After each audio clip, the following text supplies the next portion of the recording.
Hi అందరికీ నమస్కారం. Welcome to Kiran TV news. చూడండి, ఇవాళ మొత్తం ఫ్లెక్సీ వివాదం ఏదైతే రప్పా నరుకుతాం అని వైసీపీ కార్యకర్త చూపించిన ఒక ప్లకార్డు వివాదాస్పదమైంది, మనందరికీ తెలిసింది. ఆ ప్లకార్డ్ ఏంటి, ఏ రాశారు ఆయన? 2029లో వైఎస్ఆర్సీపీ వచ్చిన వెంటనే గంగమ్మ తల్లి జాతరలో వేట తలలో నరికినట్టు రప్పా నరుకుతాం ఒక్కొక్కడిని. ఇది ప్రధానంగా వివాదాస్పదమైంది. దీని గురించి మనం మాట్లాడుకున్నాం ఇంతకుముందు కూడా. సో ఆ అబ్బాయి పేరు రవితేజ. వాడు ఈ కామెంట్స్ చేశాడు, వాడు ఇలాంటి ప్లకార్డు ప్రదర్శించాడు. ప్రదర్శిస్తే సహజంగా ఇది జగన్మోహన్ రెడ్డి గారికి ఏం సంబంధం ఉంటుంది? ఉండదు కదా జగన్మోహన్ రెడ్డి గారికి. ఎందుకంటే ఆయన పర్యటనకు వస్తున్నాడు, అత్యుత్సాహంతో ఇలాంటి ఫ్లెక్సీ పెట్టినప్పుడు తప్పు ఆ కార్యకర్తది అవుతుంది తప్ప జగన్మోహన్ రెడ్డి గారిది అవ్వదు. సహజంగానే చంద్రబాబు వస్తున్నప్పుడు అత్యుత్సాహంతో ఇలాంటి బ్యాడ్ కామెంట్ పెట్టాడు అనుకోండి, తప్పు ఎవరిది? చంద్రబాబు నాయుడు గారిదా? కాదు. పవన్ వస్తున్నప్పుడు పెట్టారని ఎవరు తప్పు? పవన్ కళ్యాణ్ గారిది కాదు. సో సహజంగా వాళ్ళ తప్పు కాదు, ప్లకార్డు ప్రదర్శించిన వాళ్ళదే తప్పు. అదే అంశాన్ని తీసుకెళ్లి జగన్ దగ్గరో చంద్రబాబు దగ్గరో పవన్ కళ్యాణ్ గారి దగ్గర పెట్టామనుకోండి, ఏమనాలి? సహజంగా వచ్చే కామెంట్ ఏంటి? ఎవడో అత్యుత్సాహంతో పెట్టాడు, అలాంటి పదాలు రాయడము, అలాంటి మాటలు మాట్లాడడం కరెక్ట్ కాదు, సభ్యత కాదు, అది ఆమోదించదగిన అంశం కాదు అని ఎవరైనా చెప్తారు. కానీ మన జగన్మోహన్ రెడ్డి గారు ఏం చెప్పారు తెలుసా? ఒక్కసారి వింటే ఆశ్చర్యం కలుగుతుంది.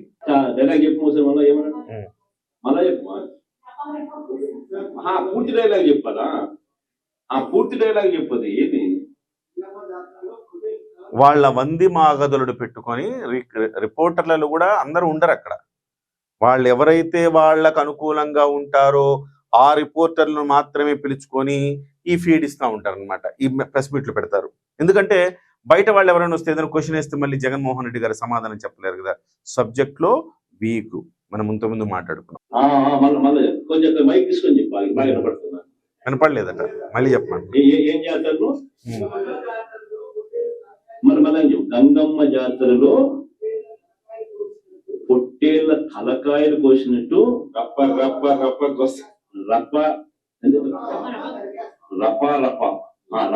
నరికేస్తుంది. అదో పోస్టరా? అదే సినిమా డైలాగ్ అనుకుంటా. Cinema dialogue Pushpa cinema dialogue అది.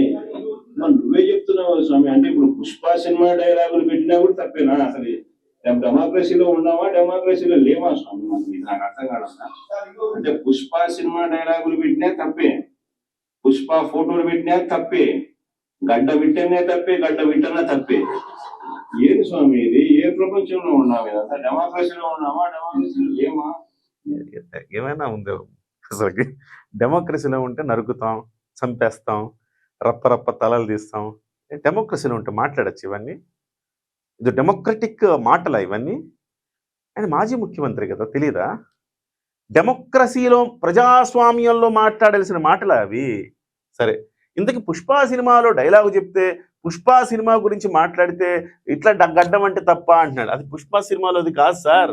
పుష్ప సినిమాలో డైలాగ్ అయి ఉండొచ్చు, కానీ ఇక్కడ చూడండి, 2029లో వైఎస్ఆర్సీపీ వచ్చిన వెంటనే, అంటే వైఎస్ఆర్సీపీ వచ్చిన వెంటనే గంగమ్మ తల్లి జాతరలో పొట్టేళ్లను నరికినట్టు రప్పా నరుకుతాం అని ఆ వ్యక్తి అంటే, ఆ వ్యక్తి ప్లకార్డు ప్రదర్శిస్తే మీరు దాన్ని అబ్జెక్షన్ చెప్పి ఇలాంటి మంచిది కాదని చెప్పాల్సింది పోయి తప్పేముంది అంటారా?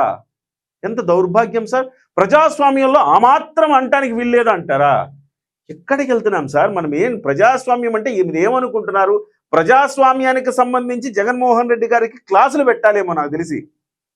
చిన్నప్పుడు చదువుకున్నారు లేదో నాకు తెలియదు, కానీ ప్రజాస్వామ్యం గురించి, సో మన రాజ్యాంగం గురించి ప్రత్యేకంగా జగన్మోహన్ రెడ్డి గారికి తరగతులు పెడితే మంచిదేమో, ఇది నా అభిప్రాయం. ఇంకా ఏమన్నారు చూద్దాం. తన పోస్టర్ పట్టుకున్న అతను కూడా టీడీపీ కుర్రాడు సార్. అంతకుముందు టీడీపీ నాయకుడితో కలిసి దిగిన ఫోటోలు కూడా బయటకు వచ్చాయి. అతను టీడీపీ కార్యకర్త, టీడీపీ మెంబర్షిప్ కార్డు. నేను ఇంతకుముందు చెప్పాను మీకు ఒక వీడియోలో, అతను టీడీపీ మెంబర్షిప్ ఉంది అతనికి.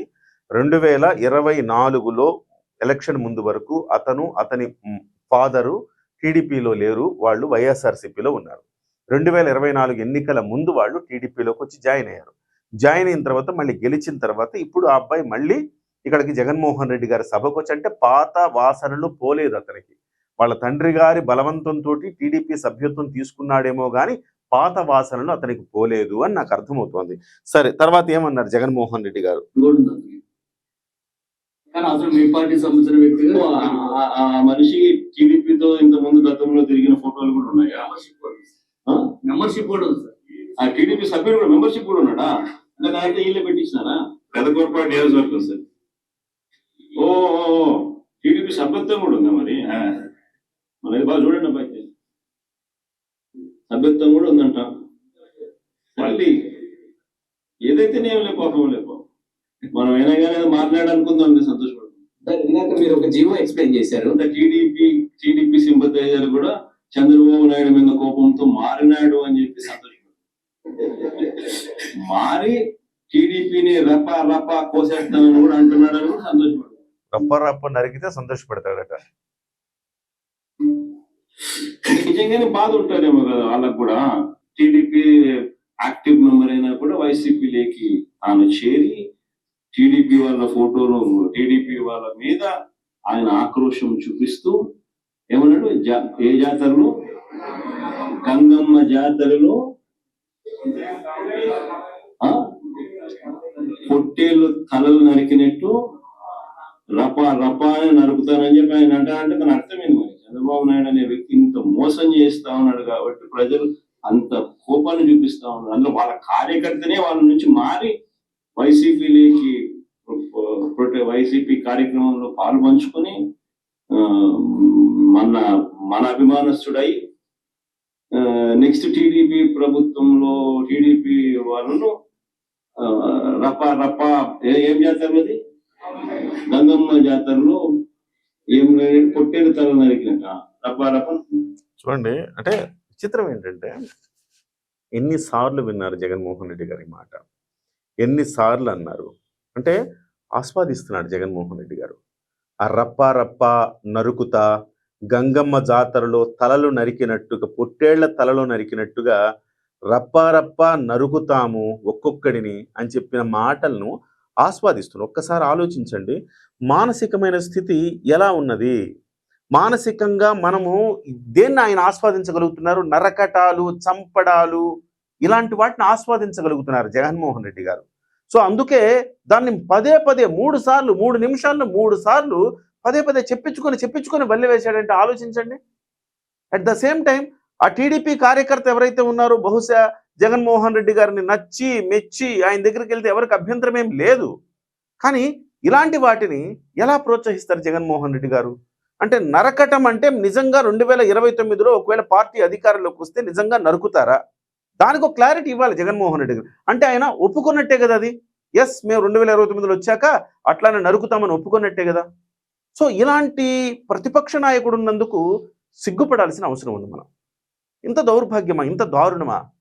సో తప్పు అది అని చెప్పాల్సింది పోయి ఈ రకంగా దాన్ని, ఆ తప్పుని పదే తానే వల్లి వేస్తూ, తానే మళ్ళీ దాన్ని ఉచ్చరిస్తూ తప్పేముంది అంటూ ఆ రకంగా మాట్లాడటాన్ని అసలుకి నాకు అర్థం కావట్లా. ఇలాంటి ప్రతిపక్ష నాయకుడిని నేను ఎప్పుడు చూడలే, అధికార పక్ష నాయకుడిని చూడలా, ప్రతిపక్ష నాయకుడిని చూడలా, ఈ రకమైన మానసిక స్థితి ఉండే వాళ్ళని నేనైతే చూడలా.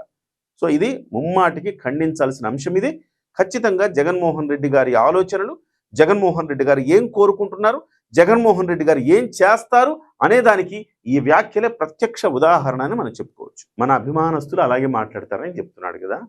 ఇంతకుముందు కూడా టీడీపీ ఆఫీస్ మీద దాడి చేశారు కదండి, చంద్రబాబు ఇంటి మీద కూడా దాడి చేశారు కదంటే నన్ను ఏమన్నా అంటే మా అభిమానస్తులకు కోపం వస్తుంది, బీపీ వచ్చి చేస్తారన్నాడు.